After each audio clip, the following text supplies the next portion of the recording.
You never trusted elevators at night. But that evening you were exhausted, too tired to take the stairs. The building was quiet. The kind of quiet that feels heavy, like the air itself is listening. You pressed the button, stepped inside, and watched the doors slide shut. Everything looked normal: the dim overhead light, the soft hum of the motor, the glowing panel of numbers. You pressed your floor and leaned back, waiting for the familiar jolt. But instead, the elevator stayed still. Then, the lights flickered. When they came back on, your floor button was no longer lit. Instead, another button was glowing, a floor far below the basement. A floor the building didn't even have. You stared at it, confused, and pressed the door open button. But nothing happened. The elevator began to move on its own, descending slowly, smoothly, as if it knew exactly where it was taking you.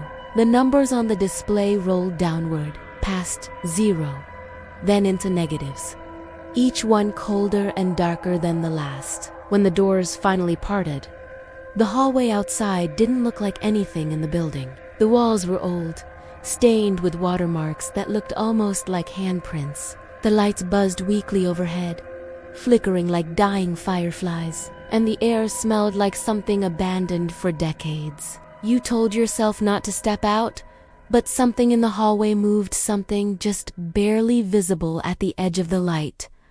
A shadow that wasn't yours. A breathing you could hear but not place.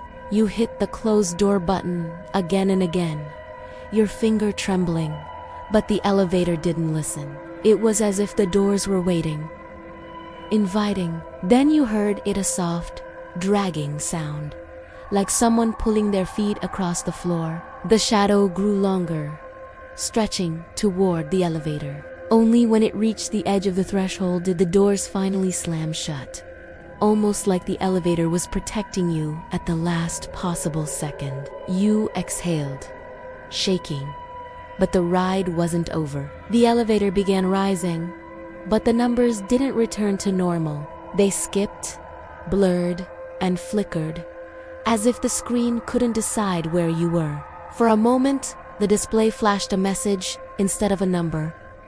You shouldn't be here. The lights went out, total darkness, except for the faint glow of the emergency button and the reflection in the elevator's metal walls. Not your own reflection. Something standing behind you, too tall, too still, watching. When the lights snapped back on, you were alone again. The elevator dinged softly, opening to your actual floor, the normal hallway. The familiar noise of distant TVs and running faucets. Everything looked safe again. Normal. You stepped out, but before the doors closed, the panel flickered one last time, showing that impossible floor number glowing faintly. Now, every night, no matter which button you press, the elevator hesitates. Like it, as deciding whether to take you home or back to the place that shouldn't exist. And one night, it might not bring you up again.